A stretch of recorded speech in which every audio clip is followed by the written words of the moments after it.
안녕하십니까? 축구와 역사 KMSTV입니다. 이번 영상은 지난번에 예고하였던 레알 마드리드에 관한 오해와 진실 2편입니다. 레알 마드리드에 관한 오해와 진실을 다루는 두 번째 영상의 목차는 다음과 같습니다. 갈락티코스 1기를 시행하던 레알 마드리드는 지단, 호나우두, 피구, 베컴, 오웬 같은 화려한 선수들을 영입하면서 전세계 축구 팬들의 이목을 집중시킨 것은 사실이나 그 이름값에 비한다면 업적이 대단하다고 하긴 힘들 것입니다. 아무래도 갈락티코스 시기보다 라울이 이끌던 라울 마드리드 시점의 업적이 더 컸던 것은 사실이기 때문입니다. 하지만 많은 이들이 이 갈락티코스가 실패한 이후로 마켈렐레의 이탈 하나만을 꼽는 경우가 많은데 이는 사실이 아닙니다. 물론 마켈렐레의 이탈이 갈락티코스의 실패 원인 중 하나인 것은 사실이지만 갈락티코스가 오로지 마켈렐레 한 사람의 이탈 때문에 벌어졌다는 이야기는 어폐가 존재합니다. 레알 마드리드의 2002-2003 전반기 시즌 기록과 2003-2004 전반기 시즌 기록을 비교함으로써 마켈렐레의 공백이 어느 정도였는지 한번 알아보도록 하죠. 통계를 보면 알 수 있듯이 마켈렐레가 이탈한 2003-2004 시즌 전반기의 레알 마드리드가 마켈렐레가 존재했던 2002-2003 시즌 전반기의 레알 마드리드보다 성적면에서 더 좋은 결과를 이뤄냈다는 것을 알 수 있습니다. 물론 여기에도 맹점이 존재하긴 합니다. 2002-2003 시즌 전반기에 마켈렐레가 이탈한 경기도 확인할 필요는 있죠. 그 결과는 다음과 같습니다. 확실히 2002-2003 시즌 마켈렐레 출장 여부에 따른 실점률을 비교해보면 마켈렐레 존재 유무의 차이가 느껴지긴 합니다. 그러나 2002-2003 시즌 후반기 마켈렐레 출장 여부에 따른 결과도 확인해볼까요? 정리되어 있는 표를 보면 마켈렐레가 출장한 2002-2003 후반기 시즌 실점률이 2003-2004 시즌 전반기와 비교해보면 더 높다는 것을 알 수 있습니다.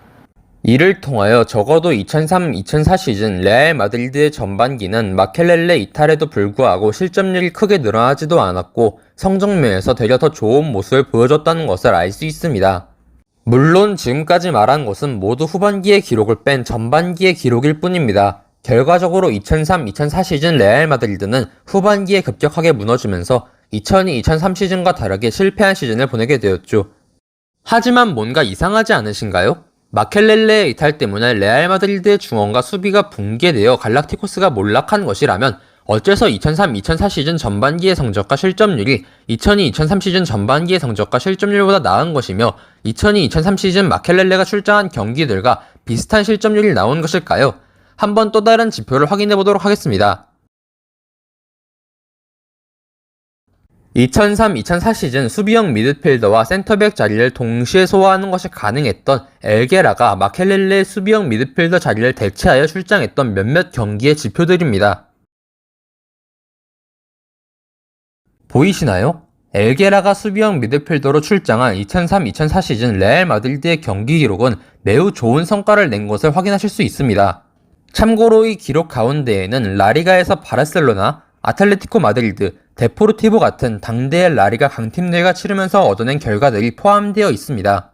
그렇다면 플라비오 콘세이상은 어떨까요? 그리 인지도가 높진 않으나 플라비오 콘세이상은 데포르티보의 리그 우승과 브라질의 코파 아메리카 2연패에 공헌한 수비형 미드필더였죠.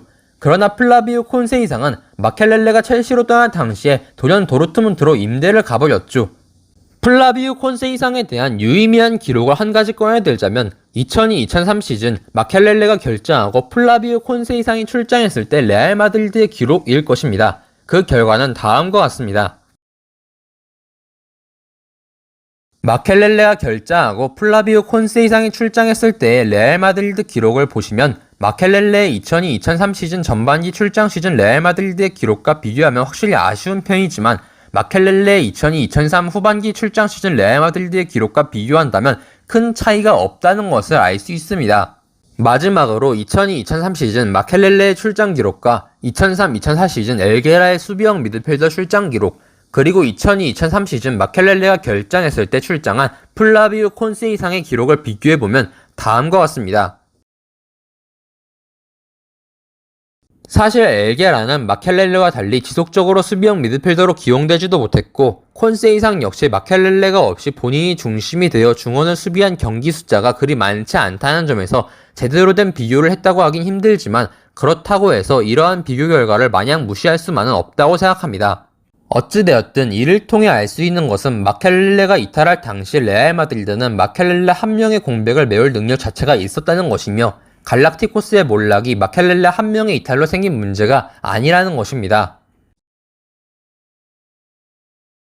그렇다면 레알 마드리드의 갈락티코스가 붕괴한 이유는 무엇이냐? 바로 마켈렐레 이외에도 이에로, 모리엔테스, 콘세이상, 맥마나만, 셀라데스 같은 백업 자원들을 대책도 없이 이적 혹은 임대를 보냈다는 것입니다. 이른바 얇은 뎁스를 지니고 전반기에 날아다니다가 후반기에 방전돼서 추락을 하는 것의 반복이 바로 갈락티코스의 실패 과정이었던 것이죠.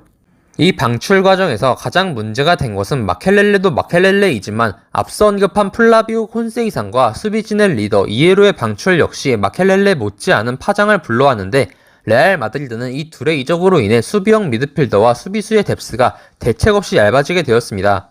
플라비오 콘세이상의 경우는 앞서 설명했고 페르난도 이에로가 떠난 이후 레알의 수비진이 어떤 꼴이 되었는지 단적으로 알 수 있는 것이 2003-2004 시즌 레알 마드리드의 센터백으로 기용할 수 있는 수비수가 엘게라를 제외할 경우 파본, 메이아, 라울 브라보가 남게 되었는데 라울 브라보는 그마저도 본업이 레프트백이었으며 파본과 메이아는 유망주 수준 그 이상도 이하도 아니었죠. 급속도로 미드진과 수비진의 뎁스가 약화되자 엘게라는 센터백과 수비형 미드필더를 지속적으로 병행하게 되면서 어느 한 포지션에 집중하는 것이 불가능했고 이는 사무엘과 우드게이트가 영입된 2004-2005 시즌에도 이어지고 말았습니다. 당시 조나단 우드게이트는 부상, 왈테르 사무엘은 부진을 거듭했던지라 엘게라는 수비형 미드필더로 기용되는 일이 적어졌고 결국 본래 본업이었던 수비형 미드필더를 회귀하는 것을 실패하고 수비진에서도 파본과 함께 최악의 수비 라인이라는 오명을 뒤집어 쓰고 말았죠. 감독의 교체권에 대해서도 언급하지 않을 수가 없습니다. 당시 레알 마드리드는 델보스케가 물러난 이후 약 3년의 기간 동안 5명의 감독을 선임하였습니다. 특히 2004-2005 시즌은 무려 한 시즌에 감독이 3명이었던 사태가 발생하였죠. 감독이 여러 차례 바뀌었던 만큼 조직력이 제대로 잡힐 리가 만무했고 결국 레알 마드리드는 내부의 혼란으로 인해 자멸하게 된 것입니다. 겉만 보고 속은 들여다보지 않아서 생기는 오해라고 할 수 있습니다. 물론 레알 마드리드가 타 팀에 비해 레전드라고 불리는 선수가 팀에서 은퇴하는 경우가 굉장히 드물며 지난 수십 년 동안 리빌딩에 있어서 거침없는 행보를 보이는 특징을 보여했던 탓에 몇몇 선수들에 대한 아쉬운 대우를 보여준 사례도 분명히 있긴 합니다. 대표적으로 레돈도와 이에로, 모리엔테스, 엘게라 같은 선수들과 이별 과정이 그리 좋지만 않았다는 것을 마드리디스타 상당수가 인정할 겁니다. 하지만 흔히 언급하는 라울, 구티, 카시아스의 사례는 명백히 다릅니다. 해당 세 선수는 보드친이나 감독들이 팀에 남아줄 것을 부탁했지만 본인들이 주전으로 뛰고자 하는 선수로서 지니는 당연한 욕심과 커리어를 이어나가고자 하는 마음 때문에 이뤄진 이적이죠. 이 경우 레알 마드리드는 라울과 구티, 카시아스가 유럽 대항전에 나설 수 있는 팀에서 뛸 수 있도록 도와줬으면 물론이고 이적 과정에서 그들의 주급을 보조해주기도 하였습니다. 또한 레알 마드리드는 구단 레전드들이 축구선수에서 은퇴한 뒤에 곧바로 한 자리를 챙겨주는 것으로 유명합니다. 발다노와 미아토비치는 은퇴 이후 레알 마드리드로 돌아와 단장직을 수행한 바가 있으며 모리엔테스와 구티, 사비 알론소, 아르벨로아 등은 은퇴 이후 레알 마드리드가 유소년 코치 및 감독직을 맡겨준 바가 있습니다. 이에로와 카랑카의 경우는 레알 마드리드로부터 팀의 수석 코치직을 제안받아 맡은 바가 있으며 솔라리는 유소년 감독직을 거쳐 1군 감독까지 맡은 사례이고 라울 역시 현재 유소년 감독직을 거쳐 카스티아 감독을 맡고 있습니다. 이 분야에서 가장 대표적인 사례를 꼽자면 역시 지네딘 지단인데 지단은 레알 마드리드에서 은퇴한 이후 팀의 고문, 스카우트, 단장, 수석 코치직 등을 두루 거친 이후 팀의 감독직을 맡았죠. 이 정도로 팀에 은퇴한 레전드들을 곧바로 불러들여 한 자리를 챙겨주면서 제2의 커리어를 시작할 수 있게 도와주는 팀은 레알 마드리드를 제외하면 바이에른 뮌헨과 AC 밀란 정도 이외에는 없는 편입니다. 레전드 대우의 기준이 무엇인지는 모르겠으나 단순히 한 팀에서 뛰고 은퇴하는 것을 챙겨주는 것이 그 레전드 대우라면 레알 마드리드만이 꼭 집혀서 레전드 대우를 잘 못하는 팀이라고 폄하를 받아야 할까요? 당장 바르셀로나만 해도 메시나 수아레스를 내보내는 과정이 결코 매끄럽지 못했으며 AS 로마는 데로시와 좋지 않은 이별을 했고 리버풀 역시 제라드와 재계약이 결렬되자 그를 내보냈습니다. 그 외에도 수없이 많은 사례들이 있는데 레알 마드리드만이 꼭 집혀서 그런 경우가 많은 팀이라는 인식은 결코 사실이라고 보기 힘든 것이죠. 레알 마드리드에 관한 오해와 진실 2편은 여기까지입니다. 지금까지 시청해주신 분들께 감사드립니다.